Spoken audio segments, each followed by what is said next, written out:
Welcome back to the Revue. I'm Kevin. I'm the guy who sits and asks questions. Steve is behind the camera filming everything in beautiful Zaphods. Today we are sitting with Ian Tamblyn. Ian, welcome to the Revue. Thank you very much. Pleasure to be here. And really thank you so much for coming.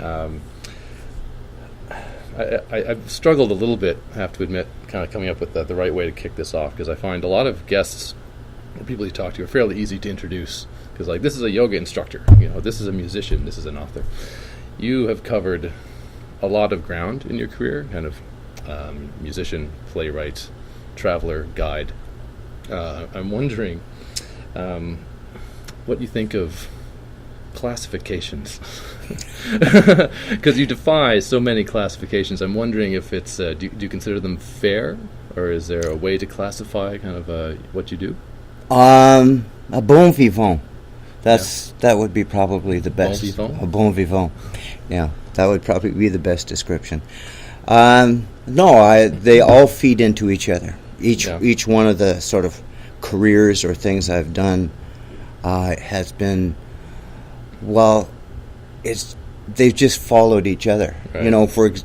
For example, in 1982, there was a recession, and so I wasn't getting any music jobs. Right. I also, my first son was born, so I didn't feel like touring at that time. Right. So that got me into theater soundtracks, something I could do at home, and I was interested in it anyway because I had an association with a great Canadian theater company. Mm-hmm. So I sort of fell into it, and that's where the playwriting ended up coming out of that, and from doing dozens of theater soundtracks. So it all sort of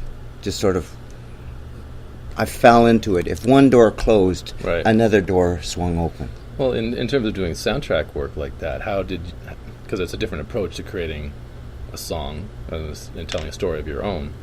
If you're creating a soundtrack for somebody else's work, how are you approaching that, and how was that a different experience for you? It was a wonderful experience because for many years, as being a songwriter, the impetus for the song came from myself. Right.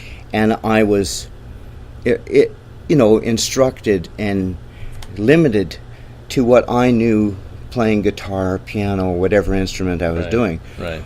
But when the first play that I did for Great Canadian Theatre Company was a play called Sandinista. So then I had to serve the play. Mm-hmm. So I had to learn something about Nicaraguan and Central American music. So it was just like all kinds of doors opening. So I ended up serving the play, and that expanded my musical growth tremendously. It was great. And I had sort of in reserve at the time, I was listening to a lot of Brian Eno's, ambient series and stuff like that. So it ended up being a really interesting marriage between serving the play and doing things experimentally that I couldn't do on my albums. So it was lucky. That's really neat. I saw an interview clip you did with Dave Newland from Roots Music. Yeah. I know him a little bit. And in it, because it was around the time that Gyre came out. Yes. And you were saying that because you were working on the Four Coasts project, and that you were kind of being labeled kind of the Canadian Geographic. And that kind of inspired you to go, whoa, put the brakes on that and maybe move in a slightly different direction because you want to be pigeonholed. Yeah, I think that's true because I'd done a lot of landscape writing, and so that everybody seeks to put you in naturally seeks to put you in a recording compartment. Right. He does this. Mm-hmm. Well, let's put him in that bin. Right. That bin of the record store. That bin of the record store, or whatever that description. Yeah. And every time you do something, every time you create something, there is an element of negation in doing it because you go beyond it in the act of doing it. So you're always at the end of a project saying, sort of like J. Alfred Prufrock, going, no, that's not what I meant to say at all, And so you turn another facet, I wouldn't say of the diamond, but you always think, let me do this. Right. And that continues. Right.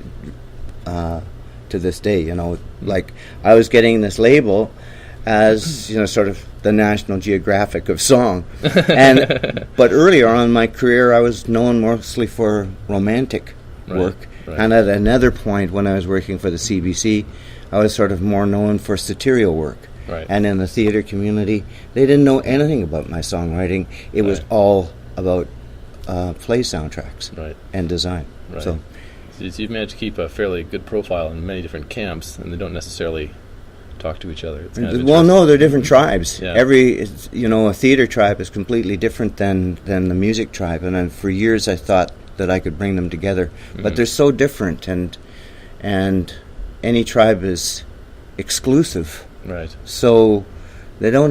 They meet sometimes, but not always. I mean, like a person who does musical theater is not the same person who would play in Zephod Bibelbrox, for example. And you're probably right there.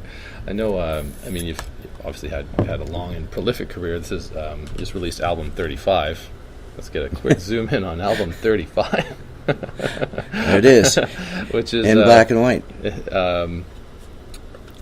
But I mean, you've had good success in various endeavors, but you're also fairly modest, and I'd say by reputation anyway, just ordinary guy hanging at the pub having a drink, kind of friendly chap. Maybe you disagree, but I mean, you're also I try.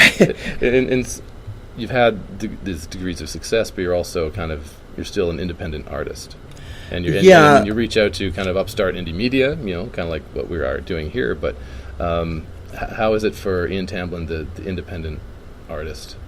Well, I don't know. I mean, yes, if other people would look at me, one would say, okay, he's successful. Mm-hmm. I don't see myself exactly in those ways. Right. I always am trying to push myself, or maybe even open a door that won't be opened. Right. So it depends. If I felt I was completely successful, I might have quit. Right. But I have an internal frustration that's constantly going, that keeps me going and keeps me pushing. So that's people I know. Say, oh, Ian, you're so lucky, and yes, I am very lucky. Yeah. But that doesn't change the torque of what one is after at all. What are you after? I don't know. No, I have no idea. Do it better. I mean, you're clearly driven. I mean, nobody produces 35 records and does all these other projects unless you're driven to do that. But what is it in you that keeps pushing you in that direction? Failure. Failure? Failure. What kind of failure? Well, when I was in high school, I failed a few grades and got kicked out of school, and that ended up, in some ways, an unusual torque of some kinds, because I couldn't figure out what was going on at that time. And so, I would say I'm driven by failure. Really? I mean, that's still some time ago. But that's still pushing you on this way. It does, but there's other factors in one's life that drive one. Right. And it drives me. One of the things. Gotcha. I just get up in the morning, and for no other reason I work. Right. See, it's interesting. I mean, you see, you're driven by failure, and I can respect that. But I see you as you're following the passions you want to follow. You're doing the kind of projects that you want to do. Mm-hmm. I'm assuming you get to pick and choose to a certain degree what you want to do and what you want to spend your time on. I mean, to me, that sounds like a fairly successful way. It should be if that was me 100%, I'd be very happy, I think. But maybe then again, I wouldn't, because I'd still be pushing on to the next thing. Yeah, exactly. Yeah, exactly. That's what I'm talking about. I'm just trying to figure all that out. The act of doing something is you go beyond it, and so yes, well, maybe that was successful. Mm-hmm. But out of the 35 albums, I think I've only done one that I think worked from beginning to end. It's a really hard thing to do. Which one was that? When Will I See You Again? Yeah. Why was that so different? It's not so much it was different. It's the alchemy of the album. It just works, and it's really tricky when you're putting, 13 songs together. It's almost a concept that's foreign to people now, because they're not doing albums in the same way. Right. But when you sequence an album and you want the whole thing to work, both sides to work, so that the audience wants to flip it over, if you will, or continue to listen to it to the end of the second side, and it has a journey through it and a completion. You can't really figure that out based on the sort of odd songs that you put together on the album, unless you're doing a thematic album, which I've done before, but that still is hard. Yeah. It's not an easy, if you think about your albums, of the perfect albums that you've got, you'll usually go, well, that one track I didn't like. Right. But, whereas there are other people like, someone like Nick Drake's Brighter Later album. I was listening to that yesterday. It's just I posted on Facebook. I'm not just saying that. I was listening to that yesterday. It's a seamless sort of transcendent album. I would say John Martin's Solid Air is another album that but those are very Fleetwood Mac's Rumors is another perfect album in its own way. Might not be your taste, but it's still, it was. Right.